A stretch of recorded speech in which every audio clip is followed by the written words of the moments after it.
Betrayal so public, it shocked the nation. Rachel Reeves didn't just clash with her leader. She erupted live on air as Kier Starmer threw her under the bus in front of millions. What was meant to be a routine press briefing turned into a spectacle of fury, humiliation and political chaos that has left Westminster reeling. The calm, composed Chancellor transformed into a force of raw emotion, exposing fractures within Labour that could reshape the party's future, and the consequences are only beginning to unfold. The room was tense, a carefully orchestrated press event meant to display unity and control, but from the very first moment it crumbled into chaos. Kier Starmer, usually the picture of disciplined leadership, made a move that stunned everyone. He publicly pinned the blame for Labour's mounting economic troubles on Rachel Reeves, his own Chancellor.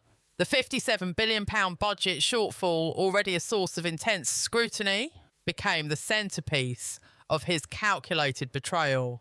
Starmer's words were precise, his tone almost clinical, as if rehearsed, but the effect was catastrophic. Reeves, taken off guard, initially froze, the weight of the accusation settling over her like a physical blow, but the silence was brief. In that instant, the usually poised Chancellor erupted, her frustration spilling into the room with a force that few had ever witnessed from her before. Every accusation Starmer hurled became fuel for her response. She lashed out, exposing the impossible targets he had forced upon her, the strategic missteps that left her defending an economy teetering on the edge. This wasn't a simple clash of personalities, it was a full-blown public unmasking, a moment that revealed the inner chaos of Labour's leadership in the harshest light possible. Starmer, who had campaigned on competence, discipline and unity, suddenly appeared as a leader abandoning his own team, sacrificing Reeves to protect his own fragile reputation as markets wavered and investor confidence plummeted. The betrayal was not subtle. Cameras captured every shift in expression, every tightening of Reeves's jaw, every pause that screamed defiance. The Chancellor's fury was not just a reaction to personal insult, it was a manifestation of the deeper frustrations that had been simmering beneath the surface for months, maybe years. Labour insiders had long whispered about clashes over policy, disagreements over spending and tension over the party's direction, but no one expected this to explode in such a dramatic, unfiltered way on live television. Reeves's response was swift and uncompromising. She called out Starmer's reckless spending, his obsession with grandiose initiatives, and his willingness to sacrifice even his closest allies to maintain a facade of control. Her words were sharp, deliberate, and delivered with a level of intensity that left journalists scrambling to capture the moment. This was not mere political disagreement, it was a warning, a signal that the party's internal cohesion had been shattered. Outside the studio, whispers turned to chatter, chatter turned to headlines, and within minutes, social media was ablaze with clips and commentary dissecting every word, every glare, every sign that Labour was teetering on the brink of internal collapse. The fallout was immediate. Political analysts predicted this confrontation could mark a turning point not just for Reeves and Starmer, but for the Labour Party as a whole.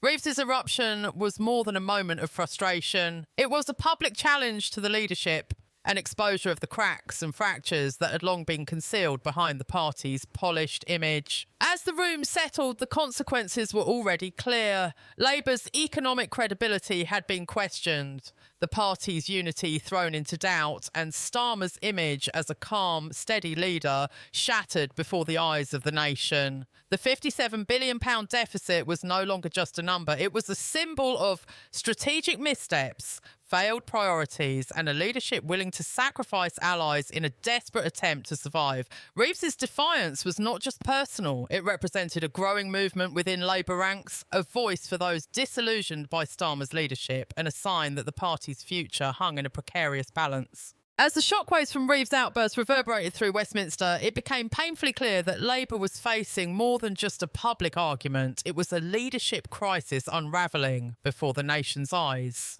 Starmer, attempting to regain control, looked increasingly defensive, his carefully constructed image of discipline and competence crumbling with every passing second. Behind closed doors, aides scrambled to contain the fallout, but the damage was done. Reeves's defiance had exposed the cracks, the mistrust, and the simmering resentment that had been quietly festering within the party for months. Every senior figure within Labour now faced an impossible choice: align with the leader who had publicly humiliated his chancellor, or stand behind Reeves, the rising voice of dissent and accountability. The stakes could not be higher. Analysts immediately began dissecting the moment, noting that Starmer's decision to scapegoat Reeves was not just a miscalculation. It was a political gamble with consequences that extended far beyond the studio. Investors reacted sharply, markets wobbled, and confidence in Labour's economic stewardship began to erode. Ordinary Britons watching the confrontation saw more than a clash of personalities. They saw a party struggling to govern, a leadership at odds with itself, and a nation paying the price for strategic blunders at the very top. Reeves's anger was not merely a display of emotion, it was a declaration of accountability. She called out Starmer's reckless spending policies, his obsession with photo-op diplomacy, and the way he had forced impossible budgets onto departments ill-prepared to manage them. The Chancellor's words cut through the political theatre like a knife, shining a light on the policies that had contributed directly to the £57 billion deficit now threatening Britain's fragile economic recovery. Social media exploded as clips of Reeves's eruption circulated, dissected in real time by commentators, political insiders, and citizens alike. Every raised voice, every glare, every moment of fury became a talking point. Headlines screamed betrayal, rebellion, and chaos, reflecting the growing perception that Labour's internal cohesion was not just weakened, it was crumbling. The tension within the party was now undeniable. Whispers of rebellion grew louder as backbench MPs expressed frustration over Starmer's leadership, questioning whether the party could survive under a leader willing to publicly humiliate his closest ally.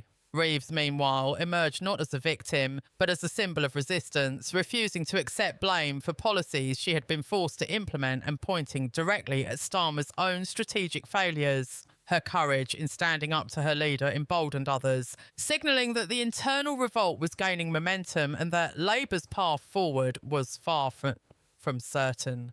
The economic consequences of this confrontation were immediate and stark. Credit ratings came under scrutiny, borrowing costs threatened to rise, and confidence in the government's ability to manage the nation's finances was shaken. Starmer's gamble, intended to protect his image and deflect blame, had backfired spectacularly, turning what should have been a controlled display of leadership into a full-blown political crisis. Every word Reeves spoke resonated with both the public and the party, highlighting the disconnect between Starmer's ambitions and the practical realities faced by those tasked with implementing his policies. The £57 billion deficit was no longer just a figure on a spreadsheet. It had become a symbol of mismanagement, political overreach, and a leadership willing to sacrifice credibility to maintain control. As the day unfolded, it became clear that this was not a fleeting moment of anger. Reeves's eruption had ignited a chain reaction, emboldening MPs, stirring public debate, and forcing the party to confront its internal divisions with unprecedented clarity. What started as a moment of personal confrontation had transformed into a crisis of leadership, trust, and accountability. Labour insiders now faced an urgent question. Could the party survive the storm unleashed by Reeves's defiance, or had Starmer's decision to betray his own chancellor set in motion a fracture that might be impossible to repair? The tension, the uncertainty, and the high stakes made one thing abundantly clear. Britain was witnessing a political showdown with consequences that could reshape not only the party's future, but the nation's path forward. By the time the day ended, the ramifications of Reeves's live eruption were impossible to ignore. Westminster was abuzz with speculation, and the press painted a picture of a party teetering on the edge of chaos. Starmer, once seen as a steady hand capable of guiding Labour through turbulent times, now appeared exposed, vulnerable and dangerously reactive. Every move he made following the confrontation seemed calculated to regain control, yet it only highlighted the growing divide between him and his Chancellor. Reeves, on the other hand, had transformed from a quiet, behind-the-scenes figure into the unmistakable face of defiance within Labour. Her fury had not dissipated, it had grown sharper, more resolute and increasingly vocal. Colleagues whispered about her influence rising within the party ranks, about MPs quietly rallying behind her as dissatisfaction with Starmer's leadership deepened. The public could see it too. Social media feeds were flooded with reactions, opinion pieces dissected every word of the exchange, and citizens debated not only who was right or wrong, but what this internal strife meant for the country's economic and political future. Reeves's confrontation had thrown Labour into uncharted territory, exposing fundamental disagreements about spending, fiscal responsibility, and the very direction the party should take, as Starmer's gamble to throw his Chancellor under the bus on live television had detonated a powder keg. The £57 billion deficit, once a dry figure in budget reports, had become a symbol of mismanagement and leadership failure, and Reeves made certain that everyone knew where the responsibility truly lay. Her refusal to accept blame, coupled with her pointed critique of Starmer's policies, challenged the very foundations of his authority, revealing the fragility of the party's unity in the harshest possible way. Across the country, economists, analysts and journalists warned of the potential long-term impact. Weakened investor confidence, potential downgrades and the deepening perception of a party unable to govern effectively. Voters were left questioning whether Labour could manage Britain's finances while Starmer's leadership came under unprecedented scrutiny. Within Labour, the situation escalated rapidly. Backbenchers, emboldened by Reeves's courage, began to voice dissent more openly. Discussions once held in private corridors now spilled into public forums, amplifying the narrative of internal revolts. Some insiders speculated that this could lead to a formal challenge to Starmer's leadership, while others worried about a prolonged period of instability that might compromise the party's ability to present a coherent agenda to the electorate.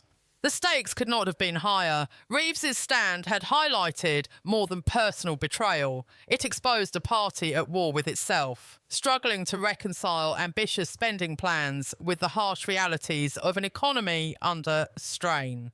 Starmer's vision of Labour as disciplined, competent and united now seemed at odds with the reality of a leadership fractured by dissent, mistrust and public confrontation. As the hours passed, it became increasingly clear that the fallout from this incident would not be contained within party walls. Public confidence had been shaken, and the opposition was already seizing upon every moment of chaos to question Labour's ability to govern. Reeves' eruption was not just a single outburst, it was a turning point, a moment that could redefine the balance of power within the party, alter Starmer's political trajectory and influence the nation's perception of Labour for years to come. The confrontation had illuminated the high-stakes nature of leadership, the fragility of public trust and the dangerous consequences of betrayal at the highest levels of government. With Reeves refusing to back down and Starmer scrambling to protect his position, the battle lines within Labour were drawn in sharp relief.